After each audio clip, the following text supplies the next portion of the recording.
Hi guys. दोस्तों, आज हम भारत का धार्मिक इतिहास और भक्ति सूफ़ी परंपरा पढ़ेंगे कि भारत में भक्ति सूफ़ी परंपरा क्या थी। दोस्तों, मैं आपको बताना चाहता हूँ कि भारत में जब इस्लाम धर्म आया या हिंदू धर्म आए तो कुछ समय बाद इस्लाम धर्म में और हिंदू धर्म में कुप्रथा आ गई और कुप्रथा आने के कारण उसमें कई सारे मतभेद उत्पन्न हुए। इस्लाम धर्म में दो वर्गों का बंटवारा हो गया, शिया सुन्नी, उन दोनों में मतभेद होने लगे। कई सारे ऐसे कुप्रथा हो गए जिन्होंने महिलाओं के अधिकार का हनन किया। इसी प्रकार हिंदू धर्म में कुप्रथा आ गई, जाति प्रथा, सती प्रथा, ऐसे कई सारे प्रथा आ गई। तो क्या हुआ कि कुछ लोगों ने इन धर्मों में सुधार करने के लिए, इन धर्मों को और पवित्र करने के लिए प्रयास किया। और इसी प्रकार से इस्लाम धर्म में जिन लोगों ने इस्लाम धर्म को सुधारने के लिए जो प्रयास किया उनको सूफ़ीवाद कहा गया, ये सूफ़ी कहा गया। और हिंदू धर्म में सुधार करने के लिए जो प्रयास किए गए उन्हें भक्ति आंदोलन कहा गया। दोस्तों, मैं आपको बताना चाहता हूँ इस चैप्टर का नाम धार्मिक इतिहास और भक्ति सूफ़ी परंपरा है। ठीक, रिलीजियस हिस्ट्री द भक्ति सूफ़ी ट्रेडिशन। ये जो समय है यह 8 से 12वीं शताब्दी के बीच का है।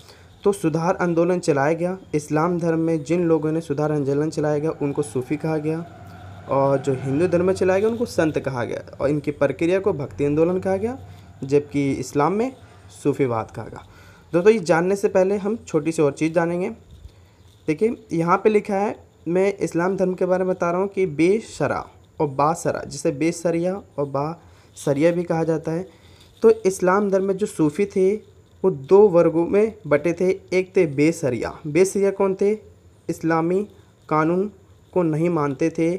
वो इस्लामी कानून को ना मानते हुए इस्लाम धर्म में सुधार करना चाहते थे। जबकि बासरिया वो सूफ़ी थे जो शरिया कानून अर्थात इस्लाम कानून को मानते हुए इस्लाम धर्म में सुधार करना चाहते थे। इसी प्रकार से हिंदू धर्म में एक निर्गुण थे और एक सगुण थे। ये निर्गुण सगुण क्या था दोस्तों, ये मैं आपको आगे बताऊंगा। निर्गुण और जो सगुण जो थे इसमें एक नायनार थे, एक अलवार थे। ये क्या थे इसके बारे में हम आगे चर्चा करेंगे। तो दोस्तों आगे देखें, सूफ़ी। तो हम पहले इस्लाम धर्म के बारे में बात करेंगे। तो जिस इस्लाम धर्म में सुधार करने के लिए जो प्रयास किए उनको सूफ़ीवाद कहा गया और जिन लोगों ने किया उनको सूफ़ी कहा गया। तो हम देखते हैं पहले इन शब्दों की उत्पत्ति कहाँ से हुई और किन लोगों को सूफ़ी कहा गया। तो देखो, जो सूफ़ी है ये सूफ़ से बना है अर्थात ऊन से बना है। सूफ़ी ऊनी वस्त्र पहनते थे। सूफ़ी वो लोग होते थे जो ऊनी वस्त्र पहनते थे। यहाँ पे एक लिखा है सफ़ा। सफ़ा मतलब पवित्र। दोस्तों, मैं आपको बताना चाहता हूँ कि जो पैगंबर साहब थे उन्होंने जो मस्जिद बनाई थी, मस्जिद के बाद जो चबूतरा था उसके चबूतरे पे जो लोग बैठते थे उन लोगों को भी सूफ़ी कहा जाता था। ये जो सूफ़ी लोग होते थे ये एक स्थान से दूसरे स्थान घूमते रहते थे और अपना उपदेश लोगों को बांटते रहते थे और समझाते रहते थे कि ये इस्लाम धर्म में परिवर्तन होना चाहिए और आपको ये कार्य करना चाहिए, ये वाले तरीक़ों को अपनाना चाहिए। ठीक, और ये इस्लाम धर्म को और पवित्र और मजबूत करना चाहते थे। ठीक, तो यहाँ पे जो सूफ़ी लोग थे वो कौन थे? जो लोग इस्लाम धर्म में सुधार और मुस्लिम लोगों में एकता लाना चाहते थे, उन्हीं लोगों को सूफ़ी कहा गया। ठीक है दोस्तों, आगे देखते हैं इनकी विशेषता क्या थी। मतलब जो सूफ़ी थे इनकी क्या विशेषता थी? तो इनकी विशेषता ये थे, इनका जो अंतिम लक्ष्य होता था वो अल्लाह के साथ मिलन करना होता था। अल्लाह के साथ मिलन, सत्य पालन। मतलब अधिक ये जोर किस पे देते थे? ये पीर का मतलब होता है गुरु और मुर्शिद का मतलब होता है शिष्य की परंपरा। मतलब पीर और मुर्शिद के बीच जो संबंध होता था उस पर ये विशेष बल देते थे। इनका मानना था कि शिष्य को अल्लाह से मिलन करने के लिए एक गुरु अर्थात पीर की ज़रूरत पड़ती है, इसलिए उस पर वो इस नियम या इस संबंध का सख्ती से पालन करते थे। अगला है अल्लाह से प्रेम। अगर आप अल्लाह से प्रेम करते हो तो आपको मानवता से प्रेम करना होगा, मानवता से प्रेम करना होगा। इन सूफियों को मानना था और ये भी मानना था ये शांतिवादी थे, है ना, बिल्कुल शांत स्वभाव के थे। ये अल्लाह की हमेशा आराधना करते रहते थे। ये इस्लाम धर्म में जितने भी लोग थे उनमें एकता लाना चाहते और एकता पे बल देते थे। ये एकसरवाद थे। ईश्वरवाद का अर्थ ये है कि केवल ये एक ही भगवान की पूजा करते थे, अनेक भगवान की नहीं करते थे। जैसे आपने देखा होगा हिंदू धर्म में कई सारे भगवान हैं, परंतु इस्लाम धर्म में ऐसा नहीं था, उसमें केवल एक भगवान था, उनको ईश्वरवाद कहा गया। और आगे लिखा है प्रचार, ये एक स्थान से दूसरे स्थान घूम घूम कर इस्लाम धर्म का प्रचार करते थे और उसमें शुद्धता लाने का प्रयास करते थे। तो आगे देखते हैं क्या है। अब क्या हुआ कि दोस्तों ये एक स्थान से दूसरे स्थान घूमते थे, तो जहाँ पे ये व्यक्ति मतलब जहाँ पे ये सूफी लोग ठहरते थे, स्थान ग्रहण करते थे, उन स्थानों को खानका कहा जाता था। खानका कहा जाता, जहाँ पे सूफी संत निवास करते थे। देखो दोस्तों यहाँ पे दो प्रकार के हैं, एक जो होते थे वो खानका के अंदर रहते थे और एक सूफी थे वो खानका के अंदर नहीं रहते थे। तो ये कौन थे इसके बारे में जानेंगे। तो देखो अंदर कौन कौन रहते थे। सूफी संत यहाँ पे रहते थे, ठीक है। और मैं आपको इसे बताना चाहता हूँ कि जो सूफी थे वो दो भागों में बटे थे, एक बेसरिया, एक बासरिया या बासरा या बेसरा थे। तो यहाँ पे जो बासरा थे वो खानका के अंदर रहते थे और जो बेसरा थे वो खानका के बाहर रहते थे। वो इनका विरोध करते थे। क्यों करते थे इसके आगे हम जानेंगे, देखेंगे क्या है। तो खानका के अंदर रहने वाले कौन थे, बासरिया सूफी थे। और बासरिया कौन थे, जो इस्लामिक कानून को मानते थे, उसके अनुसार चलते थे और उनके अनुसार इस्लाम धर्म में सुधार करने का प्रयास करते थे। तो यहाँ देखो आप कि सूफी संत इसमें रहते थे। नियंत्रण मतलब जो ये खानका होता था, इनका जो हेड होता था वो शेख होता था, उनको शेख कहा जाता था। पीर मुर्शिद, यहाँ पे कौन रहते थे, पीर और मुर्शिद। पीर का मतलब गुरु और मुर्शिद का मतलब शिष्य। आगे हैं पीर। वो पीर की मृत्यु के बाद जब यहाँ पे कोई जो पीर थे, जो गुरु थे, जब उनकी मृत्यु हो जाती थी तो वहाँ पे क्या बना दिया जाता था, दरगाह बना दिया जाता था। और जब दरगाह बना दिया जाता था तो कई दूर दूर से लोग आया करते थे, इनके दरगाह पे आते थे, है ना। इनकी आराधना पूजा ये सब पाठ किया करते थे इनके दरगाह पे। आगे लिखा है मोक्ष प्राप्ति। ये मोक्ष मतलब अल्लाह में विलीन होने के लिए, मोक्ष प्राप्ति के लिए क्या करते थे, अल्लाह की भक्ति करते थे।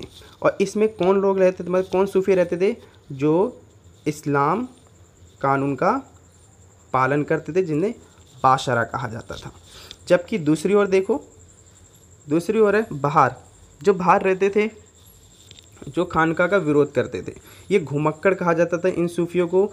और ये फ़कीर का जीवन व्यतीत करते थे, फ़कीर का जीवन। इसी वजह से इन लोगों को बाबा, मदारी और मस्त कलंदर के नाम से पुकारा जाता था, ये कहा जाता था।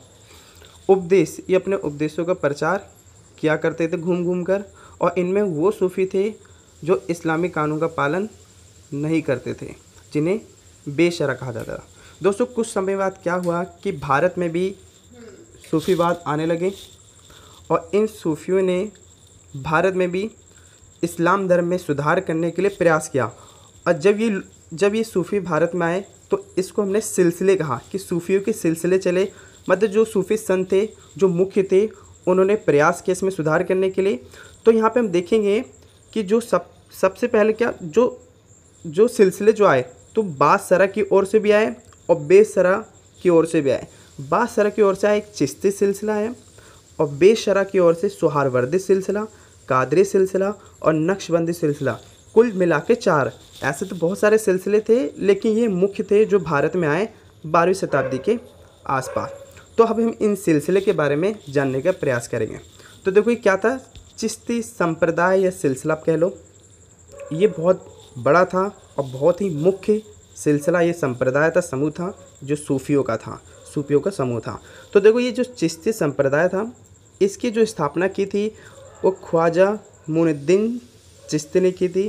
दोस्तों थोड़ा नाम बड़ा है, ख्वाजा मुइनुद्दीन चिश्ती ने की थी। इनको गरीब नवाज के नाम से भी जाना जाता था, ठीक है।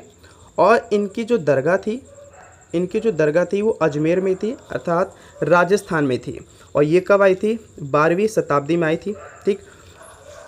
ये संप्रदाय इतना अच्छा था कि कई बार इनकी दरगाह पर अकबर जो मुग़ल सम्राट था वो साल में 2-3 बार यात्रा भी यहाँ किया करता था। ऐसा माना जाता है इसने लगभग यहाँ की 14 बार यात्रा की थी। दोस्तों